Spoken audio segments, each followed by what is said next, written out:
Hi everyone, and hi my lotus buds, because there's definitely a difference and a distinction. Because you just stopping by, your boat just passing through, hey.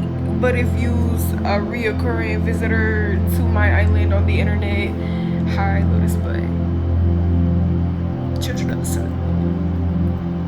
It is KDS, Kai, Kyron, Blue, Miss Lotus, Kyron the Sovereign, Blue the Lotus. Okay. So today we're gonna be talking about shadow work. Basically, I've been doing shadow work consciously since I was like 17. I had been doing research about it and learning about it when I was 15, but I fell off because one, I didn't understand the importance of it.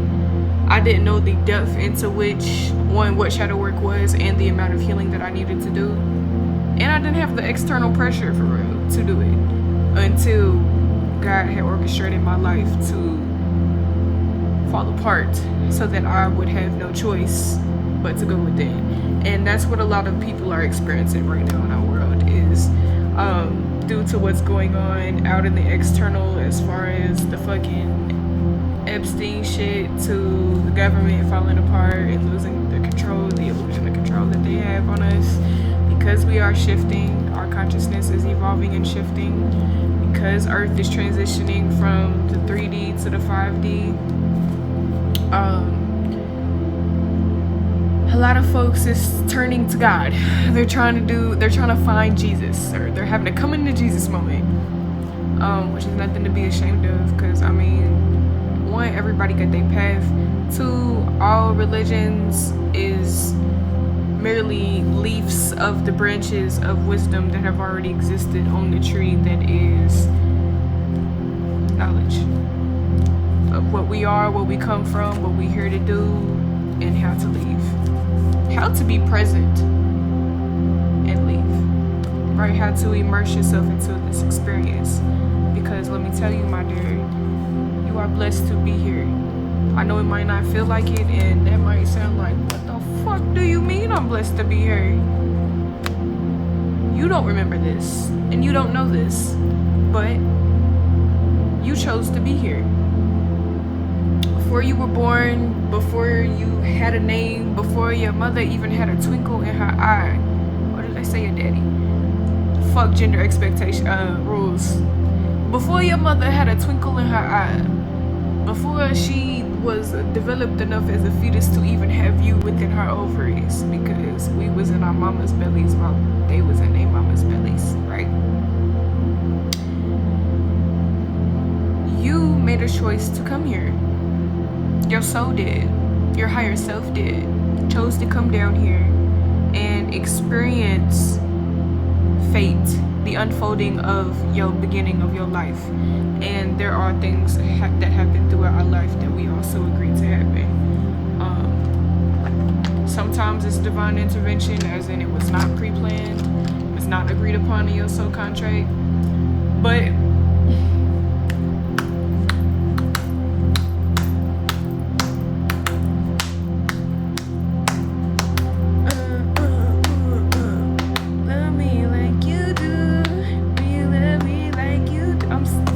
sorry. If you're new here, I'm neurodivergent as fuck, and I just be doing that sometimes. Get used to it. It was just a Bieber. Love me like you do, and you love me like you do, like you do. Love me tight and don't let go. What am I to do? Let me get back to the program, okay? Back to the program. I used to be a big Justin Bieber fan when I was a kid. Like, I had multiple phases. I would illegally download his music off of YouTube to listen to on my Nabi, which, if you don't know what that is, it's a tablet with a little red cover. Good morning, red bird. Good morning, red bird. Good morning, red bird.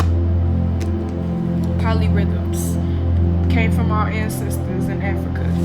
When you love me like you do, you do. Love me tight and don't let go. I learned that in music class in high school. Well, not music class. It was the history of rock and roll. It was an elective, and we learned about the roots of trap and blues and rock and R&B and all that. Yes, what was that about? Fuck. I'm not gonna lie, I don't remember. So I'm just gonna kind of go. I'm gonna like shoot an arrow into the darkest where I think I was. Okay. Yes, your higher self. I'm probably not even right there. Probably. Okay. Higher self chose to come down here to experience your life unfolding, to have the parents that you have, to live where you live, to be the culture that you are. Oh, religion.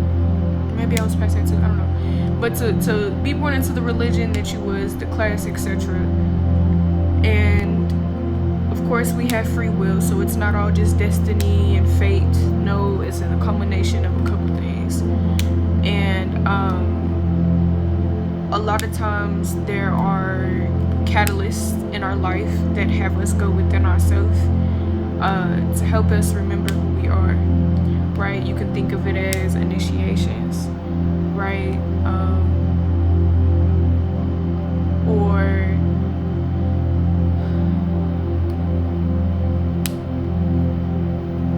karma.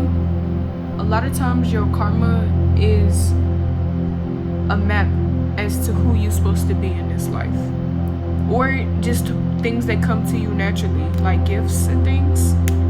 And a lot of times these, because we as humans can completely sustain ourselves off of our gifts when we use our mind to manifest that, right? You can be paid to express yourself. You can be paid to teach people. You can be paid to be a farmer. You can be paid to, like, what? Think of something that comes to you naturally, right? Say you have a natural knack for understanding technology. You could use that to also gain a source of income. You know, they teach us that the world is very limited, that possibilities and opportunities are very limited, and they're not. They're not, right? I'm having trouble staying grounded because there's so many different things I want to say, but yeah, I'm trying to keep a coherent human language. Okay. But yes, so shadow work is basically, you know, when we go through so much and even our conscious mind is only able to recall, remember, and focus on so much at once, there is so much in your subconscious and unconscious that you cannot fathom is there. Trauma. Of course, memories, likes, dislikes, gifts, the list goes on and could go on literally forever as to what is in your unconscious soup, right?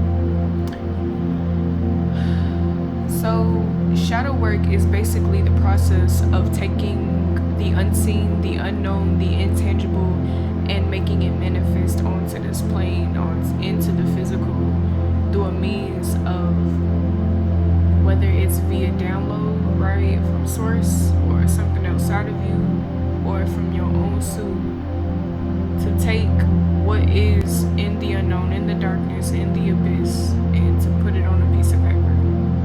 So, or not even a piece of paper, in a song, so that you can understand what's going on coherently and logically from the lens of a human being, right? Because when you see shadows on the wall and you don't see the hands that's making those shadows can be quite scary, right?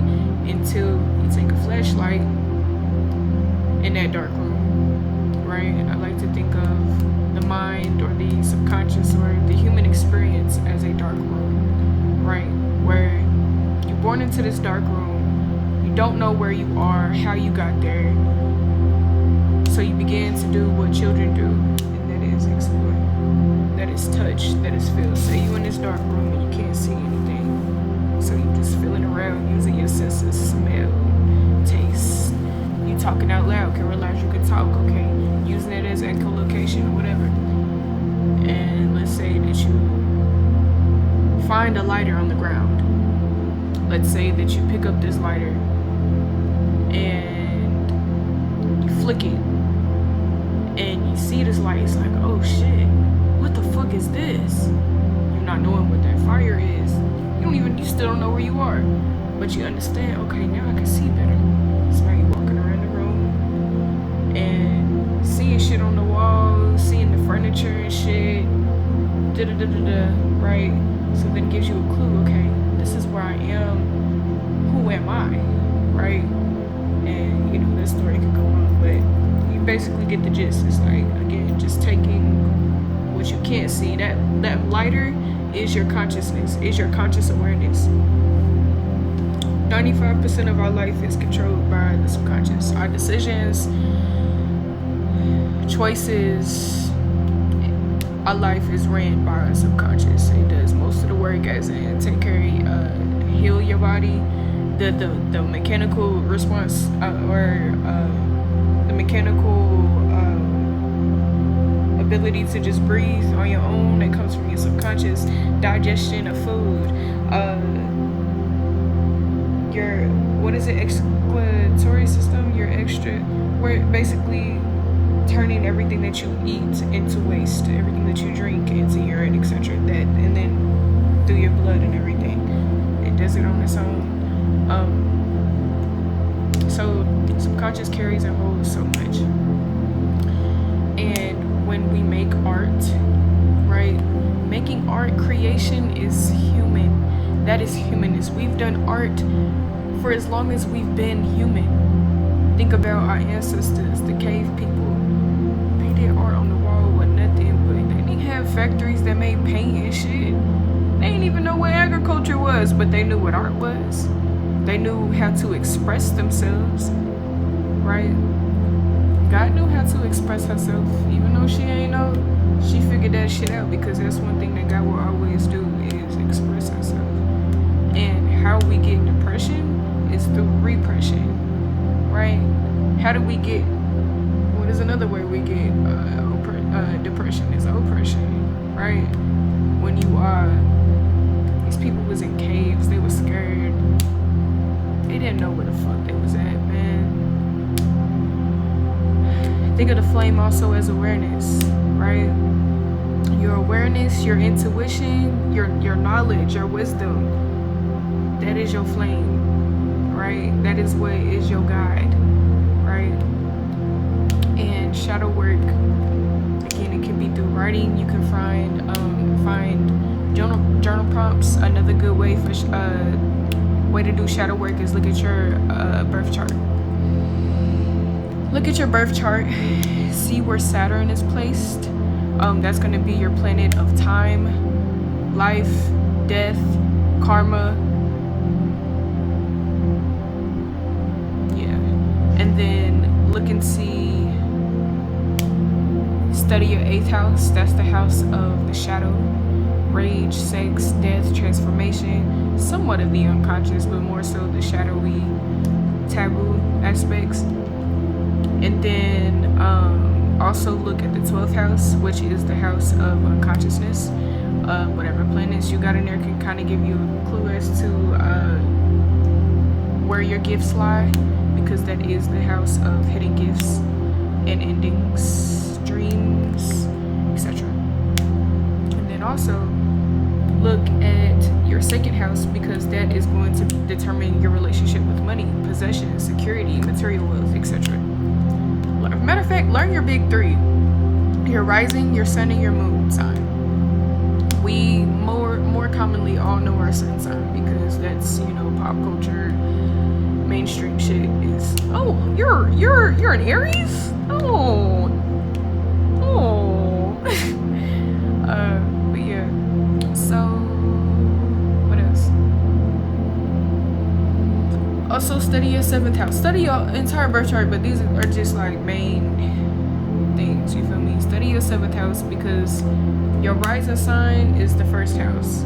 Your descendant sign is your 7th. that is going to be, that house is going to be what you unconsciously project onto others, and what you want in partnership, that because you project onto others is what you want within yourself, right? We are attracted and we perceive things outside of us unconsciously that remind us of ourselves, right? And that could be when you project onto somebody through hatred. It's like a dog barking at a mirror, right? And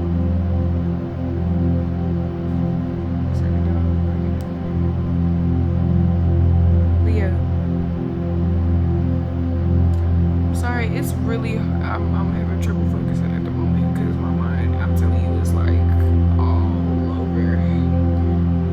But yes, yeah, 7th house is, study that, what sign it's in, what planets are in it, because that's going to show you the traits that you need to own about yourself, that you admire and perceive in other people, but secretly, well, not secretly, but unconsciously need to become one with, and yeah, there was something else. I'm telling you, it's my ADHD, bro. Oh my gosh, bro. Okay, but yes, any other houses? 4th house, study your moon sign, because your moon sign is going to be your relationship, your unconscious relationship with your mother, the energy that you got from her whenever you was inside of her womb, right? It is going to often tell you y'all's dynamic in relationship, the lessons that you need to learn from that. Study your 4th house, because that's going to be what your household was like growing up, your inner child, and that will teach you how your internal unconscious self works.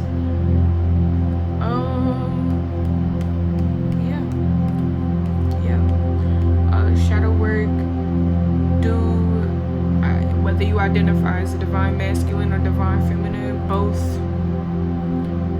look for journal prompts that associate with those labels and identities. So say, really do both. I say no matter what you identify as, do both, because we have both energies inside of all of us. So if you identify as a divine feminine, work on your inner divine masculine and your inner divine feminine. If you're divine masculine, work on your inner divine feminine and divine masculine.